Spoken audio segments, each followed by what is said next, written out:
ओम श्री गणेशाय नमः। जय भोलेनाथ, जय Shiv Shakti. Welcome back to our channel. आज हम एक वीकली रीडिंग करने जा रहे हैं एक्वेरियस साइन के लिए, जिसमें हम देखेंगे कि आने वाला हफ्ता कैसा रहेगा, स्पेशली आपकी लव लाइफ और करियर के लिए। और अगर आप पहली बार चैनल पे आ रहे हैं, I welcome you. So let's begin Aquarius. तो पहले आपकी लव लाइफ की बात करने जा रहे हैं, तो करंट सिचुएशन देखेंगे कि आपके और oh my god, is this current situation थोड़ी कॉम्प्लिकेटेड है।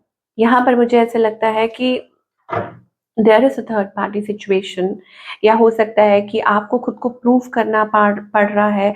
कोई ऐसी लव सिचुएशन है जहाँ पर मोर देन टू पीपल, मतलब मुझे ये सिचुएशन दिखाई दे रही है कि कुछ है बीच में, कोई उलझन है आपके और आपके पार्टनर के बीच में। Now talking about you first, cross roads पे। ओके, सो आप जो है अपनी लाइफ में, अपनी लव लाइफ में, चाहे मैरिड है चाहे कोई भी सिचुएशन है, क्रॉस रोड्स पे है। दैट मीन्स कि यहाँ पर आपको कोई फैसला लेना मुश्किल हो रहा है, आपको समझ नहीं आ रहा, आप एक नई शुरुआत चाह रहे हैं लेकिन कुछ समझ नहीं आ रही। ऑन द अदर हैंड आपके जो पार्टनर है, दे आर वॉकिंग अवे। मुझे लगता है कि they are walking away, manipulation दिखाई दे रही है। ओके, या वो डिसइंटरेस्टेड है, या कुछ ना कुछ ऐसा है, दे आर हाइडिंग। इस पर्सन की इंटेंशन क्या है और इस पर्सन का नेक्स्ट मूव क्या है? देखिए, ये आपको रेजिस्ट कर रहे हैं, ये अवॉइड कर रहे हैं बेसिकली।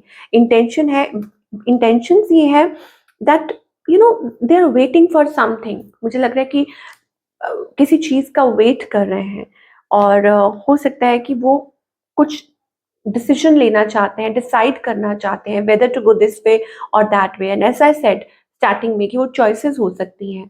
तो अब हो सकता है कि वो ये सोच रहे हो कि सिचुएशन में रहें या इसको छोड़ दें, इसको चूज करें या इसको चूज करें। तो वो है, तो नेक्स्ट मूव भी क्या है?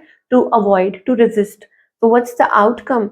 ओके, हिडन, आई थिंक कुछ ऐसी चीजें आप मतलब जानने की कोशिश कर रहे हैं, आप लोगों एक दूसरे पे शक कर रहे हैं, या कोई ऐसी बातचीत हो सकती है कि तुम ऐसा छुपा रहे हो, तुम वैसा, एक दूसरे पे शक करना, या ऐसी कोई बातचीत हो सकती है आप लोगों के बीच में जिससे आप लोग एक दूसरे को मतलब आई डोंट नो कॉम्प्रोमाइज, या यूं कह लो कि कोऑपरेट नहीं कर रहे सिचुएशन में कि नहीं इस तरीके से नहीं होगा, I don't know, let us see.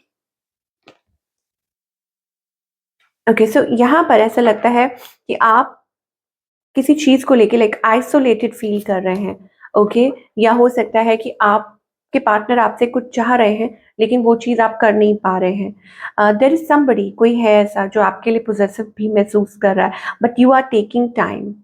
Okay, you are taking time here. यहाँ पर मतलब कोई अपने इमोशंस एक्सप्रेस करना चाह रहा है, फीलिंग, बट यहाँ I don't, there are trust issues, there are trust issues. या तो हो सकता है कोई और है बीच में, या आप और आपके पार्टनर एक दूसरे को मतलब चाहते हैं लेकिन स्टिल बिलीव नहीं कर पा रहे, उन टर्म्स पे नहीं आ पा रहे। एक पोजेसिवनेस, एक complicated situation it is for all the Aquarius. चलिए, सिंगल्स के लिए क्या दिखाई दे रहा है? Okay, so out of the blue मुझे लगता है कोई अपने इमोशंस एक्सप्रेस कर, समबडी इज रशिंग। मुझे लगता है कि कोई आपकी तरफ भाग कर आना चाहता है to express their emotions, because वो होल्ड नहीं कर सकते। इधर वेज वो आप भी हो सकते हैं, या कोई ऐसा पर्सन हो सकता है जो आपकी तरफ रशन करना चाहता है, बिकॉज वो अपने इमोशंस को होल्ड नहीं कर पा रहे हैं। और इससे ज्यादा, that's the kind of energy we are getting. Now let's talk about the career part.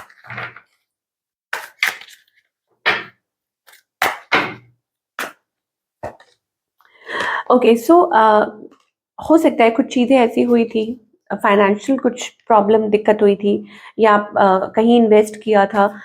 Finally मुझे लगता है कि चीज़ें होंगी। ओके, सो आपको कहा जा रहा है just do it, do it.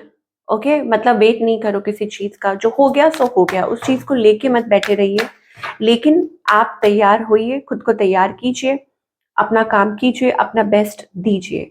आप हो सकता है कुछ मिसकैलकुलेशंस हुई हों, लेकिन इंसान वही बेस्ट होता है, बेहतर होता है जो अपनी जो गलतियां हैं उनसे सीखे, ठीक है, और आगे बढ़े। ये नहीं कि उसको लेके बैठे रहो कि ये हो गया, ये हो गया, हो गया तो हो गया।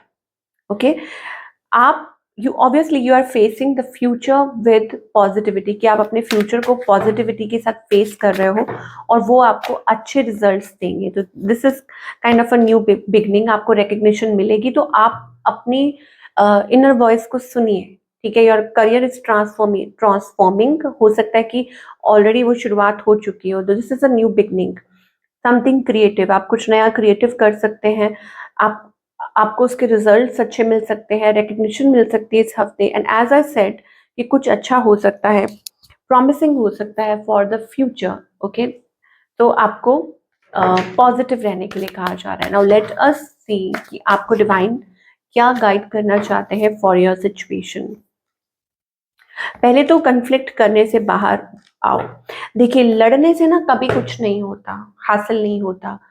आपके मन अंदर मन ही मन लड़ाई चल रही है, किसी के साथ लड़ाई चल रही है। आपको कहा जा रहा है रिसेप्टिव, मतलब रिसेप्टिव मोड में आइए, मतलब चीज़ों को एक्सेप्ट करना सीखिए। ये बहुत ज़रूरी है कि वट एवर, ये नहीं है कि वट एवर मतलब कोई आपके साथ बैड बिहेव कर रहा है तो आप, no, I think you need to understand. हो सकता है कि कुछ चीज़ें हैं आपकी लाइफ में, आपको कहा जा रहा है be present in the moment या टेक इट लाइटली, या हो सकता है कि चीज़ों को हैंडल करिए, मतलब थोड़ा अपना नज़रिया बदलिए या प्लेफुल रहिए, कोशिश कीजिए एटलीस्ट। हो सकता है आपके अंदर कुछ गिल्ट हो या कुछ ऐसा हो पास्ट को लेके, कुछ पुरानी चीजें अंदर ही अंदर भरी हुई हैं और वो चीज आप बहुत कैरी कर रहे हैं, जिसकी वजह से आप चीजों को ठीक से हैंडल नहीं कर पा रहे हैं। तो आपको कहा जा रहा है बी रिसेप्टिव, लड़ाई से कुछ नहीं होगा। Now what is Baba's message for you, Sai Baba का abundance, you will receive the gift of abundance very soon. So आप अपनी लाइफ में अगर चाह रहे हैं कुछ, तो बाबा आपको अबंडेंस का गिफ्ट देने वाले हैं। आपकी हेल्थ अच्छी हो सकती है, वेल्थ, चीज़ें अच्छी हो सकती हैं, ब्लूम कर सकती हैं। Okay, now you have to already feel it, कि आपको उस चीज़ को ऑलरेडी फील करना है। और वो कैसे होगा? When you will be receptive like this, yes, you are ready to accept. ठीक है, जब आप एक्सेप्ट करेंगे तो ऑटोमेटिकली चीज़ें अपने आप बदलेंगी आपके लिए। यस, चेंज, मुझे लग रहा है कि आप एक ब्यूटीफुल फेज में एंटर करने वाले हैं, जहाँ पहले सूखा था अब चीज़ें अच्छी होंगी। तो when you will start accepting, okay, तो आप देखेंगे कि चीज़ें like god will start pouring. ये मैसेज आ रहा है, इंपॉर्टेंट मैसेज जो आपके लिए है। So this is what we are getting for all the Aquarius people. और आई होप आपको आपके सवालों के जवाब मिले हो that you are looking for. और मैं आपसे मिलूंगी अगले हफ्ते with another wonderful reading. Till then, take care.